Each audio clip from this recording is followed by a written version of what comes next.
Okay, that looks like, let me just check. Yeah, that looks like a workable angle. So I finally got a timetable set up, and I think 6 o'clock in the evenings is often something that I can do for classes. So I'm not going to waste time talking about it more so than I have to. This is a simple stretching routine, mostly for your lower body, and particularly because I just went for a run. I'm always going to be going for a run, so all these classes are going to fit to my training with a little bit, let's call it 60-40, 40% for whoever is watching, 60% to make sure that I'm not training too much. Want to go in or out? I don't want you doing this again, so are you in or are you out? Okay, you're in. I give it 10 seconds till she starts crying to come back out again. So, speaking of dogs, simple start is downward dog, but the way we're going to do this is something called the inchworm. So, we start off, legs nice and straight, and bend our way down, keeping our knees from bending. So avoid this. That's a good exercise, but for something else. And try to get your fingertips to the ground. If you can't, that's all right. That's when you start bending your knees. Get them down, and from here, try not to bend your knees down at all, as little as possible. Walk the hands forward.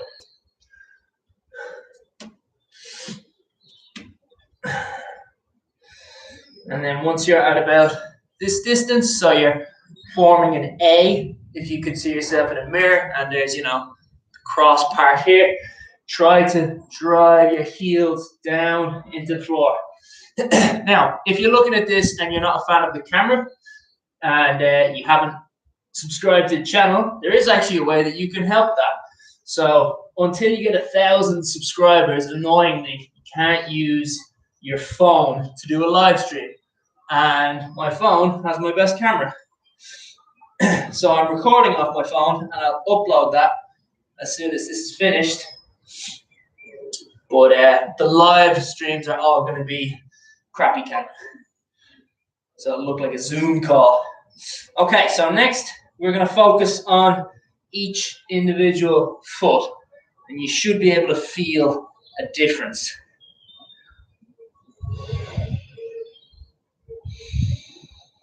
And you don't time the actual clock.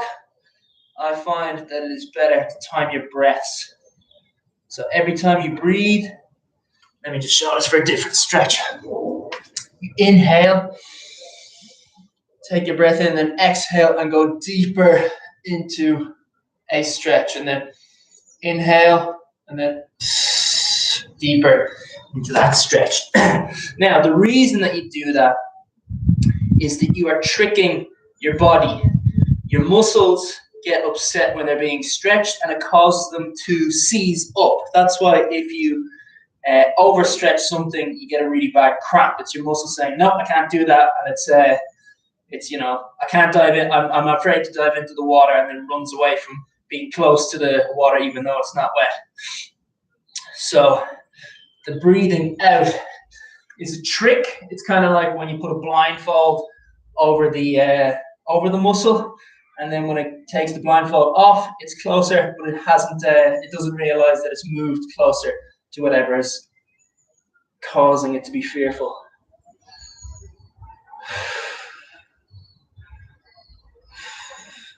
Okay, now staying in that downward dog position, we're going to move our hips forward and then put our,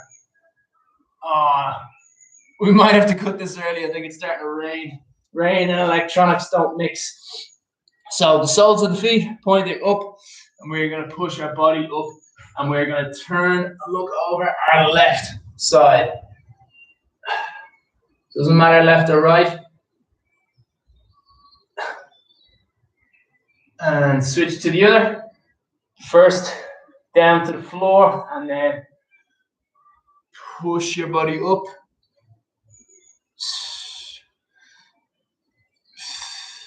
Stretching out your abdomen at the same time as well. And back down. And then we're going to go into what's called child's pose. So push yourself back up. Keep your arms nice and long. And we're going to sit our armpits down to the ground. Stretch out our back a little.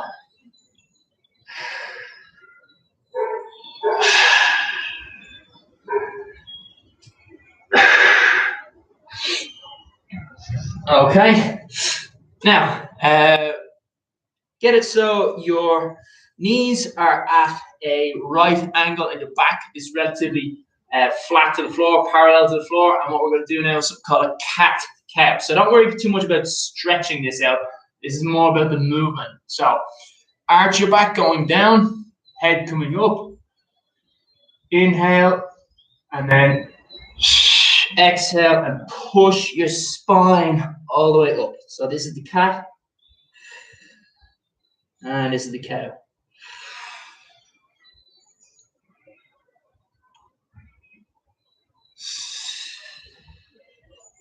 So if ever you forget what way the breathing goes, just think of a cat hissing and think.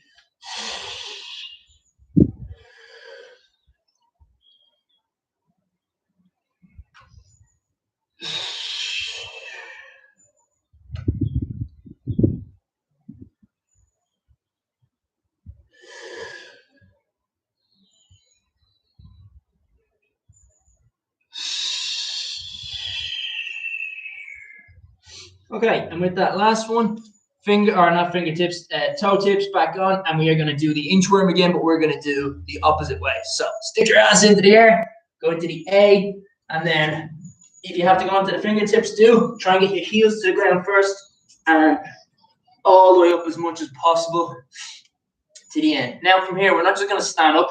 We're going to first straighten out our knees and just let the body hang. So try and keep the dead weight of your arms and your upper body nice and loose, and really think about it. Get your head right into your body and try to move your spine, starting with your hips, and then go vertebrae by vertebrae, slowly up. This shouldn't feel like a stretch, it's more of a movement thing. And then once we get to the top, neck comes up, roll the shoulders back, all the way around. Hands forward, doesn't matter which one's on top of the other. And we're going to do a good morning stretch. So, you know, just the classic stretch that you'll see in a cartoon. And you'll have that piece of music, it's a classical piece of music. I can't remember what it is, but it's the one that goes out.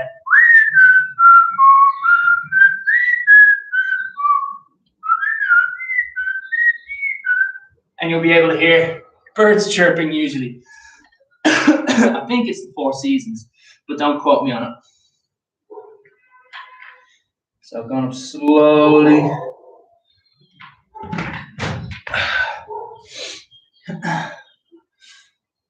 Vertebrae by vertebrae.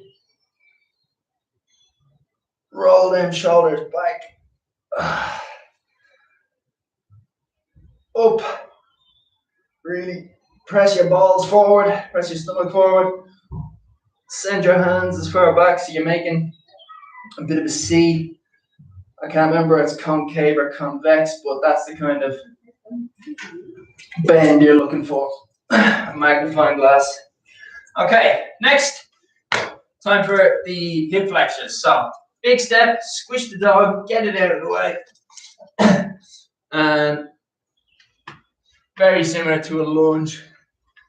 Get yourself nice and square. Your feet shouldn't be in line like this. They should be nice and square like that, so you have a good stable base and you're not going to lose balance. And yeah, I think sideways is still better for demonstration purposes. So up we go like this, and we're going to slowly lower the back leg down to the floor. Nice and controlled, pressing the hips forward. So we don't want to be like this. We're not going to get a stretch here. This is going to be more like a lunge. I'm just going to leave her. She distracts you and then tough shit. So up hips tilted forward, shoulders back.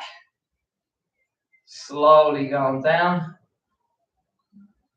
Once the knee touches, sole of the foot goes forward again. Now the left leg, or not quite yet actually, try and drive the knee forward. You should still feel it in your hip flexor, the top part of your hip here on the side, which has the leg pointing backwards. But once your knee touches the ground, it should now feel like it is coming from a slightly different point in your hip flexor. And if you're losing balance, it's all right to have your hand on another surface, or if it's in your knee.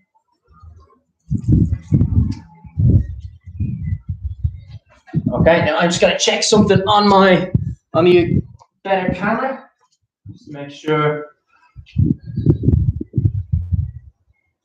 Yeah, there we go. It's just making sure that it's on airplane mode. Sometimes someone gives me a ring when I'm recording something and I don't know, because my phone is almost always on silent mode. And it ruins my day. It happened to me before when the car phone or warehouse called me. I have never shopped there. Calling me up, hey, do you want a new phone?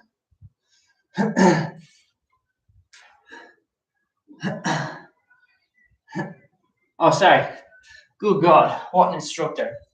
So what we're doing now is we are leaning down, praying to Mecca, getting our elbows as close as we can to the ground, mostly aiming for our left elbow to get into our left ankle. Before you do, move your leg in front out to the side. So this is our lunge position. Then we go down, start stretching, and when we go down to do the praying motion, it goes out to the side, and we go down in between the leg like so. The knee at the back, you might need to shift further back, and you're trying to, this is where your breath really comes into it. So you're up and inhale, exhale. And I think I'll go back to that first angle.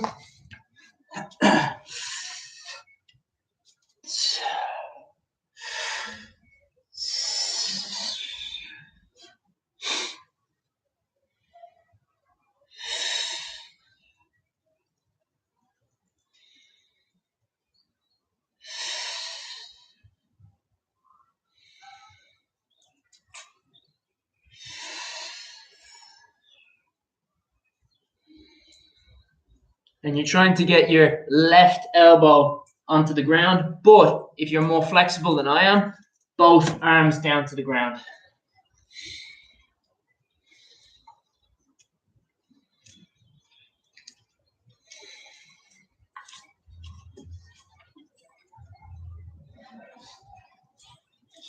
Yes, thank you for the additional weight.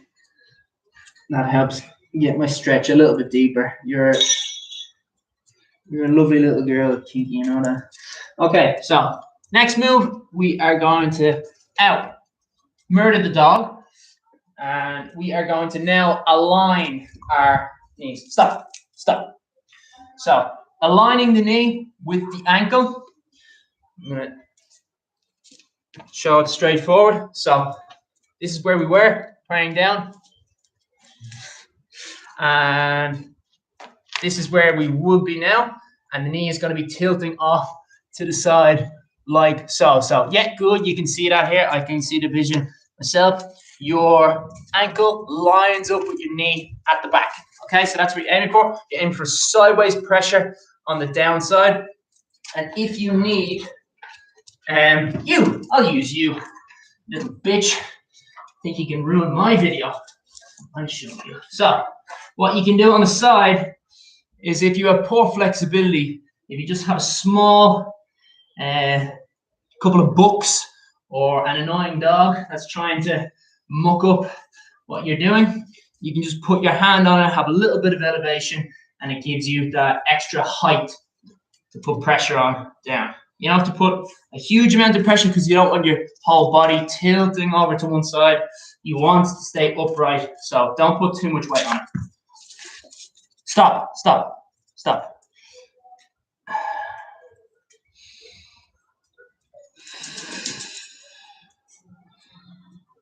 Another thing that I always try to do is to stop your knee from moving forward like that and becoming at your shin. You don't want your shin coming off on a non-right angle. You want it square going across with you like that.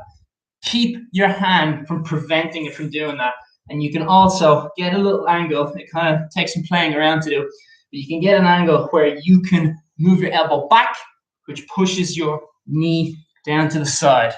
So I'll demonstrate that here, and then we'll move on to the next part.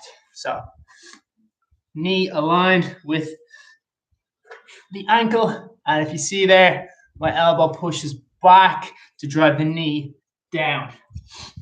Now, my hips are very tight. They're tight as drums. So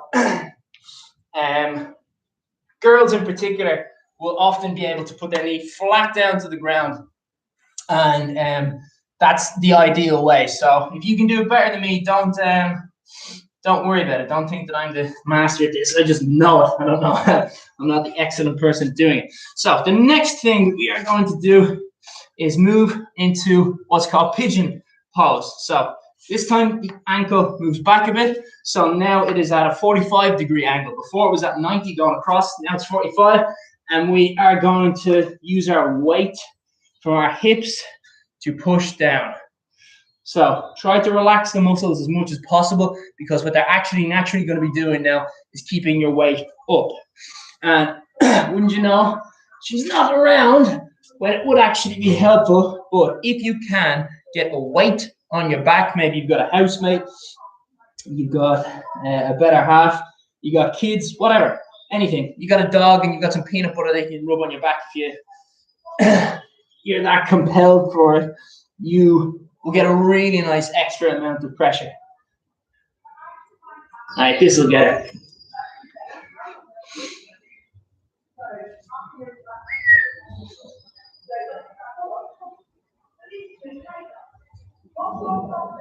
You're the worst. You're the worst. There we go. Apply pressure. Good, lovely assistant.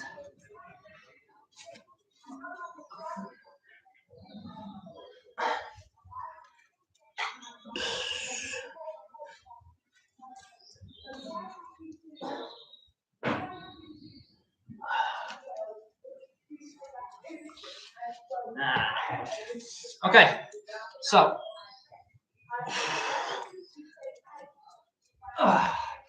that one, even though it can be, you don't want it to feel like something that is about to burst. I know that sounds to the extreme, but if it feels like a lot of pressure as opposed to a stretch, don't worry about putting it on that much of an angle on your knees. You don't want that. Okay, so now we're doing the exact same. Stop. And now we're doing the exact same thing, but on the other side. So starting off into a lunge, and we are going to slowly lower our left knee down to the ground. So keeping the pressure, pushing forward all the way until your knee touches the ground. That knee doesn't feel great. And then the palm. I might need it. That's been annoying me for a few days, so I'm going to get a 12 for that.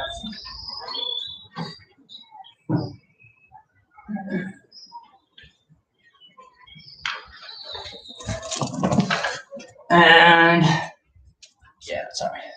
So it's always handy whenever you're doing yoga or whenever you're doing yoga, when you're injecting it directly into your vascular system. That's the best way to get yogurt in before a workout. If ever you're doing yoga and having lots of pillows around are handy for both what's called bolsters, just little things that prop them up, and for little things like this, whenever I'm doing it on my floor, I'll always just have a pillow. I wouldn't actually do it outside the garden, but better for a camera angle. Angle that you are nearest to. So my right foot is forward. Here I am trying to get my right elbow to my right ankle. And the reason you focus on that side is if you go to this side, You can get them both down to the earth, but you're not stretching where we want to stretch at that point.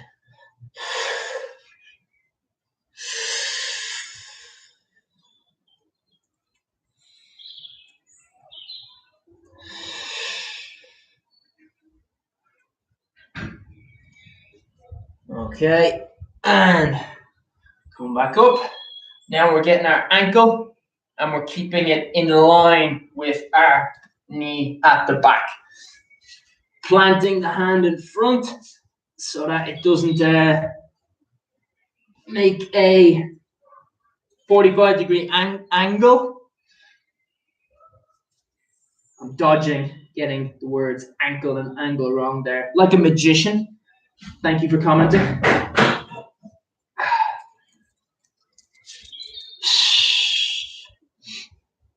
So remember, the hand that is the same size as the knee that is being sort of focused upon, that hand goes in front, which both keeps the knee nice and solid, so it's not going to go anywhere, but also applying a small amount of pressure to have it go down.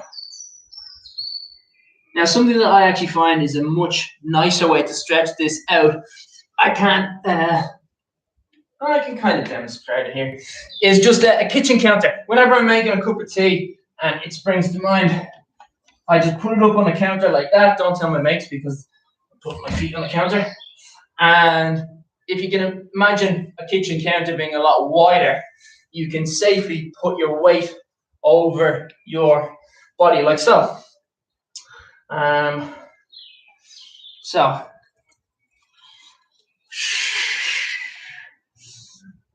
From this point with your left hand, pick up your left ankle if you need to, and then 45-degree angle, and now we are getting into our Pigeons Balls. So again, nice and relaxed, relax your upper body, and then the muscles will relax, meaning that more weight will come down onto the point that is your goal.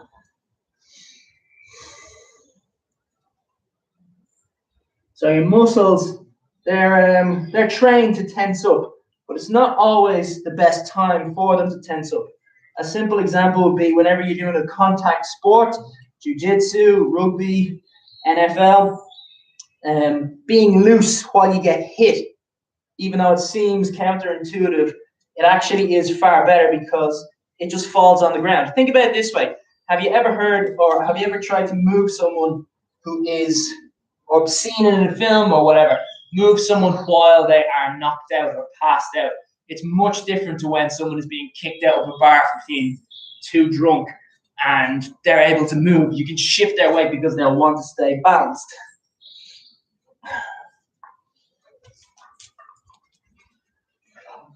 Oh, the vicious beating you're going to get when this camera's off and no one's looking. Domestic abuse to the max.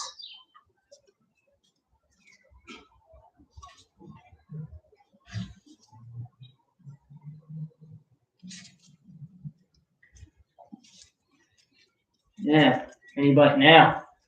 No jaw. Ugh. Now, what was I? What was the last one? There was one more stretch that I was going to do. Ah, yes, my back. That's why the actually might need to look for that. You're banished. So, I'm going to use a foam roller. If you don't have one, don't worry. I'm going to show another back. Actually, she's too lively. But if I had that dog, I could have used her as a weight to show a better way to get deeper into the rolling of your back. So a small weight, 2-liter bottle of water would probably be enough, because when it's on your hands and you extend it out to about here, there's a lot of weight because your hands make it heavier because they are extended out. If it's just above here, not much, but if it's about here, a lot more. And what we're going to do is simply roll our backs and try, if you can, to get down to the floor.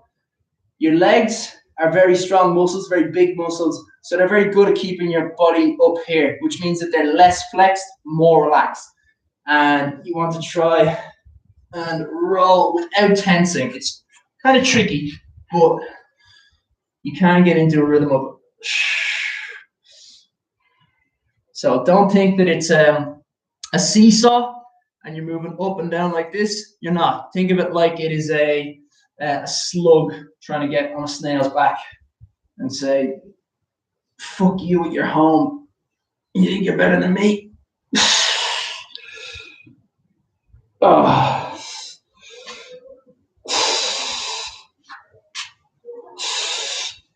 Okay. Now, last stretch for the back. We're coming up very evenly to a nice 30 minutes finished. We are going to have our right knee up, left or right arm comes back as an anchor point, left arm moves over, elbow to the outside part of the knee, and we're going to twist and look. And this is another excellent one for the breathing technique. So in and out. Sink your arm back or bend your arm and get it right the way in there.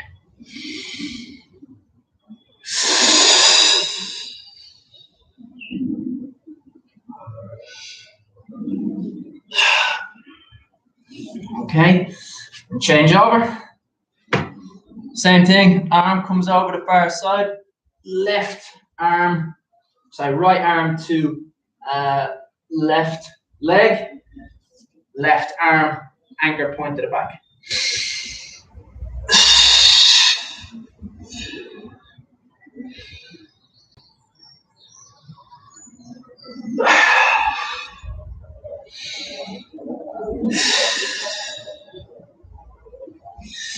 And to finish off, I lied when I said that was our last one. We're going to do the same thing, but fully on the ground.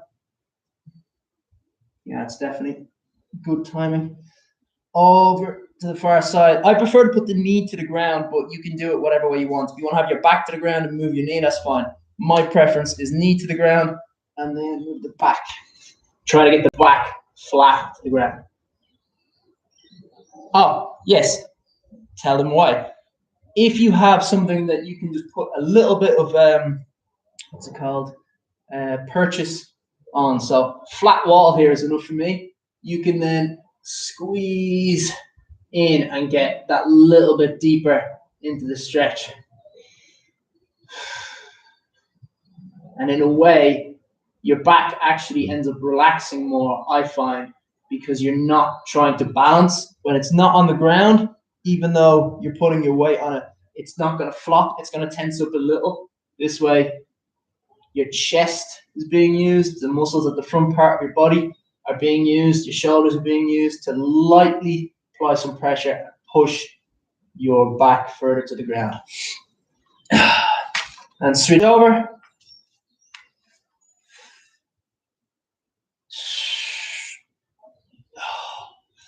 And if you hear any cracks, don't worry, perfectly normal. That's just a buildup of, I know it's synovial fluid.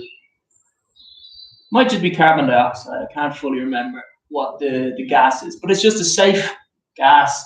Builds up naturally in your joints, and you're hearing it come out of a little pocket that is found itself into.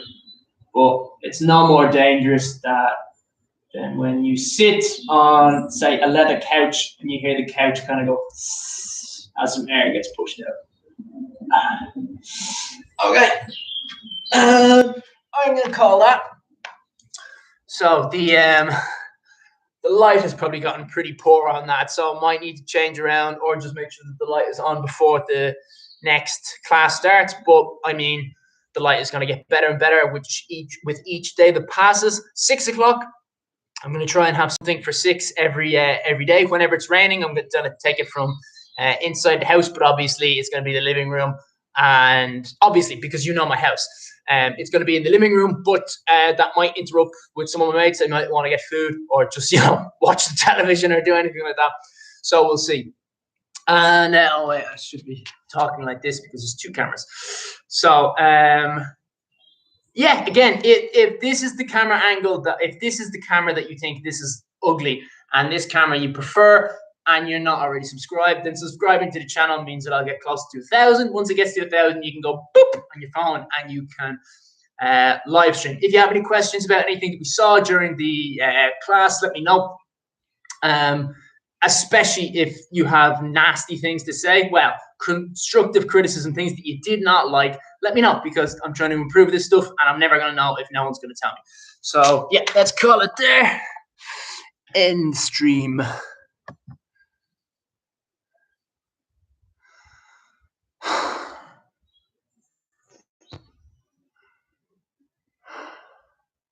The stream must. Yes.